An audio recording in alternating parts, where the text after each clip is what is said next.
राजस्थान के जनजाति विकास मंत्री नंदलाल मीणा की बदजुबानी एक बार फिर सामने आई। सचिवालय में मुख्यमंत्री जल स्वावलंबन योजना की बैठक में पहुंचे थे। सचिवालय में एंट्री से पहले ही राजस्थान के मंत्री ने एक युवक को गाली दे दी। वहीं मीटिंग में अधिकारियों को भी जमकर लताड़ा। मंत्री से सवाल पूछे जाने पर पत्रकार से उल्टे पूछा, क्या पाकिस्तान के रहने वाले हो? आप कहाँ के रहने वाले हो? सर मैं तो बाहर का हूँ। बाहर गाँव पाकिस्तान से? नहीं, अजमेर से हूँ। अजमेर में क्या कितने देर में सप्लाई होता है पानी? नहीं सर, अजमेर में तो हर दूसरे दिन आ जाता है। तो मेरी उससे अच्छा आ रहा है प्रतापगढ़ में? नहीं सर, पानी 10 दिन में आ रहा है। 10 दिन में आ रहा है। शनि शिंगणापुर के ट्रस्ट चुनाव में पहली बार महिलाओं ने अर्जी दाखिल की है। चुनाव प्रक्रिया में शामिल होने के लिए 5 महिलाओं ने ट्रस्ट के चैरिटी कमिश्नर से मुलाकात की। इससे पहले 400 साल पुरानी परंपरा को तोड़ते हुए एक महिला ने शनि शिंगणापुर में शनि को तेल से अभिषेक किया था। मुजफ्फरनगर में फेसबुक पोस्ट पर आपत्तिजनक टेक्स्ट डालने के मामले में 2 लोगों के खिलाफ केस दर्ज करवाया गया है। शिकायतकर्ता ने फेसबुक पोस्ट के जरिए धार्मिक भावनाओं को ठेस पहुंचाने का मामला बताते हुए पोस्ट करने वाले शख्स के खिलाफ देशद्रोह का मामला दर्ज करवाया है। दिल्ली के सीमापुरी में एक सीएनजी पंप पर पुलिस वालों की दबंगई का मामला सामने आया है। सीएनजी पंप पर जल्दी गैस दिलवाने को लेकर पुलिस वाले ने एक वैन चलाने वाले की जमकर पिटाई की। पिटाई की पूरी तस्वीर सीसीटीवी में कैद हो गई है। पुलिस वालों पर आरोप है कि उन्होंने ड्राइवर की आरसी भी तोड़ दी, वहीं लाइसेंस जब्त कर लिया। भोपाल के मुंगलिया छाप में कर्ज से परेशान एक किसान ने आत्महत्या कर ली। 52 साल के किसान गोकुल मेवाड़ पर यूनियन बैंक का 1,20,000 रुपए का कर्ज था। बैंक की तरफ से नोटिस मिलने के बाद किसान ने फांसी लगाकर खुदकुशी कर ली। मृतक ने खेती के लिए गांव वालों से भी कर्ज लिया हुआ था। महाराष्ट्र के भिवंडी के सांग्रीला रिजॉर्ट में पिकनिक पर गए एक स्कूली छात्र के डिस्को झूले से गिरने पर पैर के 2 टुकड़े हो गए। ज्यादा खून बह जाने की वजह से बच्चे के पैर को काटा गया है। दुर्घटना के बाद से बच्चा बेहोश है और उसकी हालत गंभीर बनी हुई है। पुलिस, स्कूल प्रशासन और रिजॉर्ट की लापरवाही की जांच कर रही है। गोपालगंज के सुनीता कुंवर रसोईया मामले में विदेश में रह रहे भारतीय मदद में आगे आए हैं। गोपालगंज के डीएम से संपर्क कर कनाडा के सतपाल शर्मा ने रसोइये सुनीता कुंवर को पैसे भेजे। दरअसल एक स्कूल में रसोइये के तौर पर विधवा सुनीता कुंवर को रखा गया था, लेकिन गांव वालों ने विधवा सुनीता कुंवर का विरोध किया। विरोध के बाद गोपालगंज के डीएम ने स्कूल जाकर विधवा के हाथ से बना खाना भी खाया। हरियाणा के हिसार में बिजली विभाग ने 2 मजदूरों के घर लाखों का बिजली बिल भेज दिया। हिसार के बिट बबान के 2 मजदूरों में एक के घर बिजली विभाग ने जहां 67 लाख का बिल भेजा है, वहीं दूसरे के घर 57 लाख का बिल भेज दिया। बिजली विभाग के इस रुख के खिलाफ ग्रामीणों ने नारेबाजी की। वहीं बिजली निगम ने इसे महज टेक्निकल फॉल्ट बताकर पल्ला झाड़ लिया। उत्तरी दिल्ली नगर निगम के अस्पतालों में सैलरी नहीं मिलने से नाराज डॉक्टर्स हड़ताल पर चले गए हैं। नगर निगम के अस्पताल के डॉक्टर पिछले कई दिनों से 3 घंटे सांकेतिक हड़ताल कर रहे थे, लेकिन इसके बाद भी उनकी बात नगर निगम के अधिकारी नहीं सुन रहे थे। आखिर में डॉक्टर्स 24 घंटे की हड़ताल पर चले गए। हालांकि मरीजों को ज्यादा परेशानी न हो, इसलिए हड़ताल के बावजूद अलग से ओपीडी चलाने का फैसला लिया गया है।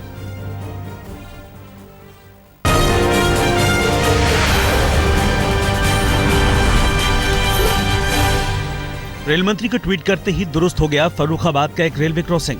फर्रुखाबाद की जिला जेल के पास रेलवे क्रॉसिंग जर्जर हालत में थी।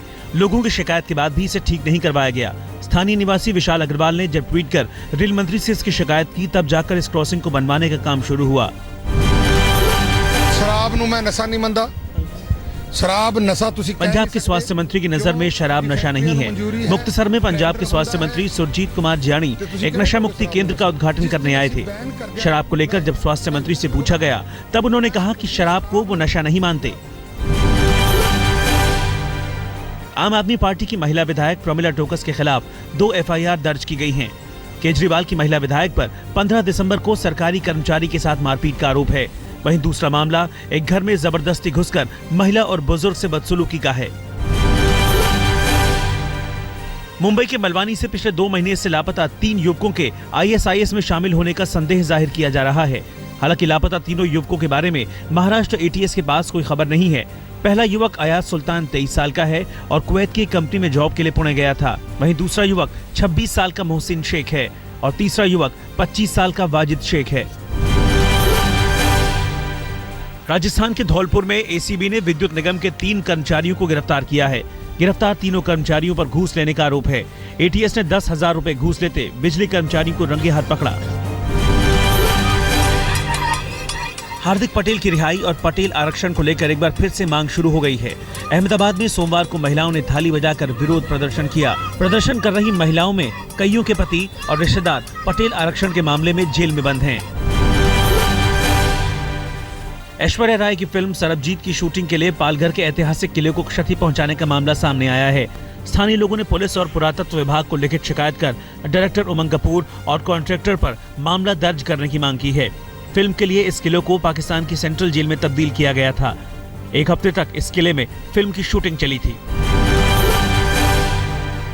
हरिद्वार के लक्सर में विवादित जमीन पर लगे डॉक्टर भीमराव अंबेडकर की मूर्ति हटाए जाने को लेकर पुलिस और गांव वालों के बीच झड़प हुई है। पुलिस वालों पर गांव वालों ने जमकर पथराव किया। वहीं पुलिस ने हवाई फायरिंग के साथ ही गांव वालों पर बल प्रयोग किया। इस झड़प में पुलिसकर्मियों समेत कई गांव वालों के घायल होने की खबर है।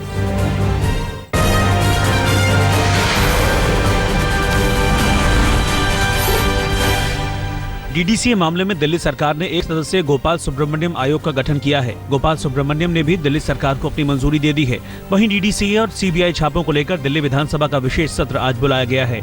एक दिन के लिए बुलाए गए दिल्ली विधानसभा के विशेष सत्र में डीडीसीए और सीबीआई के छापों को लेकर चर्चा होगी। इस विशेष सत्र में केंद्र सरकार और वित्त मंत्री अरुण जेटली के खिलाफ हमला बोला जाएगा। सोमवार को अरुण जेटली ने सीएम केजरीवाल समेत 6 लोगों पर मानहानि का मुकदमा दर्ज कराया। डीडीसीए मामले में नाम घसीटे जाने को लेकर अरुण जेटली ने 10 करोड़ रुपए के मानहानि का मुकदमा ठोका है। सोमवार को अरुण जेटली ने पटियाला हाउस कोर्ट पहुंचकर आम आदमी पार्टी के नेताओं के खिलाफ केस दर्ज करवाया। अरुण जेटली के खिलाफ कैबिनेट के कई बड़े मंत्री मौजूद थे। पटियाला हाउस कोर्ट ने शिकायत सुनवाई के लिए मंजूर कर ली है। इस मौके पर जेटली ने कहा कि मैंने एक भी कौड़ी नहीं ली, मेरे खिलाफ लगाए गए सभी आरोप गलत हैं। इस मामले में आम आदमी पार्टी के नेता संजय सिंह ने कहा है कि वो बीजेपी सांसद कीर्ति आजाद को मानहानि मामले में गवाह के तौर पर पेश करने की कोशिश करेंगे। वहीं आम आदमी पार्टी की तरफ से राम जेठमलानी मानहानि का केस लड़ेंगे। कोर्ट में आज आम आदमी पार्टी कैविएट डालेगी। कैविएट में कोर्ट से जेटली के खिलाफ आरोप दोहराने से न रोके जाने की अपील की जाएगी। अरुण जेटली पर लगे आरोपों के बाद सीएम केजरीवाल ने ट्वीट कर अरुण जेटली से इस्तीफा देने को कहा है। केजरीवाल ने कहा कि हमारे मंत्रियों पर आरोप लगा तो उन्हें पद से इस्तीफा देना पड़ा, लेकिन बीजेपी अपने मंत्री को बचा रही है। वहीं मानहानि के मुकदमे पर अरविंद केजरीवाल ने ट्वीट कर लिखा, जेटली जी ने अपने पैरों पर बहुत बड़ी कुल्हाड़ी मार ली है। जेटली अपने ही जाल में फंस गए हैं। मानहानि के केस से नाम हटाए जाने पर बीजेपी सांसद कीर्ति आजाद ने कहा कि मेरा नाम क्यों हटाया गया, आम आदमी पार्टी ने तो मेरी चिट्ठी दिखाई थी।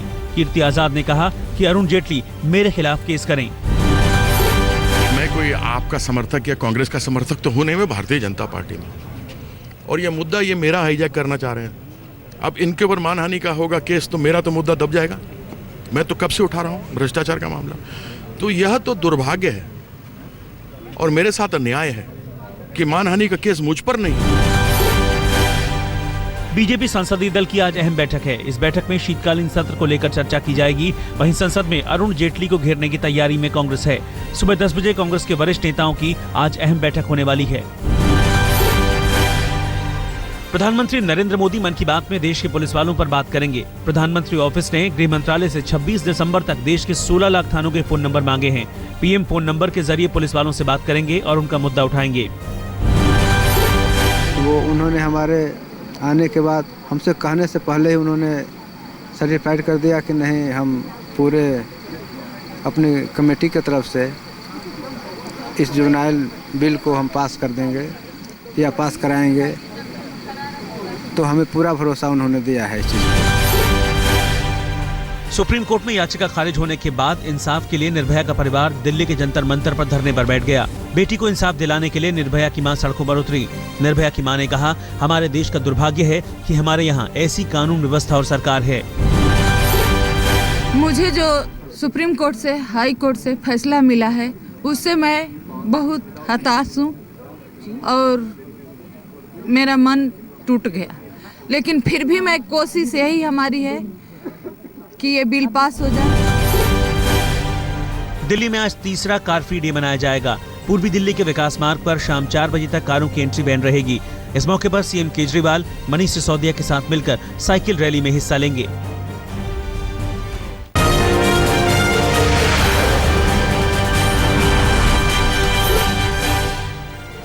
वडोदरा में पुलिस ने जाली नोट चलाने वाले 2 पश्चिम बंगाल के नागरिकों को पकड़ा है। पश्चिम बंगाल में मालदा के रहने वाले दोनों आरोपियों के पास से करीब 1,15,000 रुपए के जाली नोट बरामद किए गए हैं। आरोपी बाजार में खुदरा खरीदारी कर जाली नोट चला रहे थे। उत्तर प्रदेश के भदोही जिले की मोड़ रेलवे स्टेशन पर बड़ा ट्रेन हादसा हुआ है। बिहार से पंजाब कोयला लादकर जा रही मालगाड़ी के 15 डिब्बे पलटकर एक दूसरे पर चढ़ गए। पटरियां कई जगह से टूटकर बिखर गईं। हादसे की वजह से वाराणसी वाया भदोही, मुंबई और दिल्ली रूट पूरी तरह से बाधित हो गया। करीब 1 दर्जन ट्रेनें प्रभावित हुई। वडोदरा पुलिस ने 1000 लड़के लड़कियों को सेल्फ डिफेंस की ट्रेनिंग दी है। लड़कियों को आत्मरक्षा की ट्रेनिंग जाने माने कॉम्बैट ट्रेनर शौर्य भारद्वाज शिफूजी ने दी। शिफूजी ने लड़कियों को hair pin, I card, pen जैसी मामूली चीजों से सेल्फ डिफेंस के गुर सिखाए। अमृतसर में पुलिस ने तस्करों के गिरोह का पर्दाफाश किया है। पुलिस ने इस मामले में 3 स्मगलरों को पकड़ा है। खुफिया जानकारी के आधार पर पकड़े गए इन तस्करों के पास से 5 किलोग्राम हेरोइन भी जब्त की गई है। पुलिस के मुताबिक पकड़े गए ड्रग्स पाकिस्तान से आए 23 किलो हेरोइन का हिस्सा हैं। बिहार के समस्तीपुर में हुए ऑनर किलिंग मामले में पुलिस ने लड़की के चाचा समेत 2 लोगों को गिरफ्तार किया है। पुलिस ने खुलासा किया है कि इंजेक्शन देकर लड़की के चाचा ने प्रेमी जोड़े की हत्या की और फिर लाश को बरगद के पेड़ पर लटका दिया। मोबाइल डिटेल के जरिए पुलिस कातिलों तक पहुंची। दिल्ली पुलिस के गुलाबी बाग थाने ने एक ऐसे गिरोह को पकड़ा है जो कुत्ते की मदद से कुछ दिनों से स्नैचिंग की वारदातों को अंजाम दे रहा था। अंधा मुगल इलाके में पुलिस की पीसीआर वैन ने इस गिरोह के मुख्य सरगना के साथ 3 लोगों को स्नैचिंग कर भागते वक्त पकड़ा। भागते वक्त बदमाशों के साथ एक कुत्ता भी था, जिसे ये वारदात के बाद पीछा करने वाले को डराने के लिए इस्तेमाल करते थे। बिहार के पूर्व मुख्यमंत्री जीतन राम मांझी की बेटी और दामाद पर अपनी बहू की हत्या कर शव छिपाने का आरोप है। गया में जीतन राम मांझी की बेटी और दामाद के घर फॉरेंसिक टीम पहुंचकर जांच के लिए कई नमूने अपने साथ ले गई। इस मामले में बेटी और दामाद समेत 5 लोगों पर एफआईआर दर्ज की गई है। लुधियाना में पुलिस ने प्रेमिका की हत्या के आरोप में प्रेमी युवक और उसके दोस्त को गिरफ्तार किया है।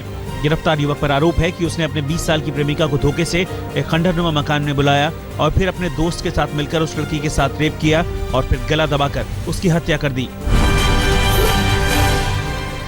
पटना में पुलिस ने ऑपरेशन विश्वास चलाकर 12 कुख्यात अपराधियों को गिरफ्तार किया है। गिरफ्तार बदमाश हत्या, लूट और चोरी डकैती के कई मामलों में फरार थे। अभियान के दौरान पुलिस ने गिरफ्तार बदमाशों के पास से धारदार हथियार, पिस्टल और जेवरात भी बरामद किए हैं।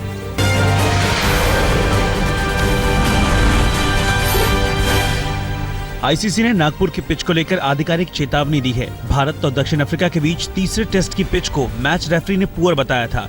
रेफरी जेफ क्रो ने पिच की खराब रेटिंग पर अपनी मोहर लगाई।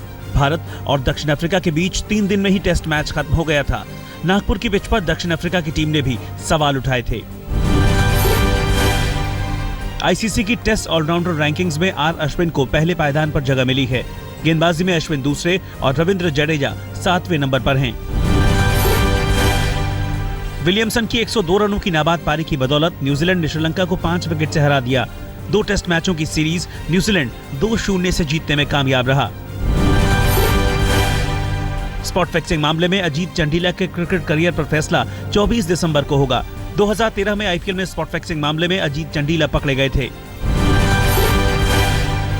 फीफा कोर्ट ने सेप ब्लॉटर और माइकल प्लातिनी पर 8 साल का बैन लगाया है। दोनों पर $20 लाख के भुगतान में घपले का आरोप है।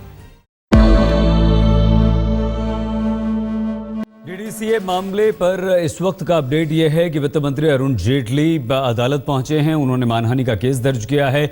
आम आदमी पार्टी के नेताओं के खिलाफ और अपना बयान दर्ज करवाने वो दिल्ली के पटियाला हाउस अदालत में पहुंच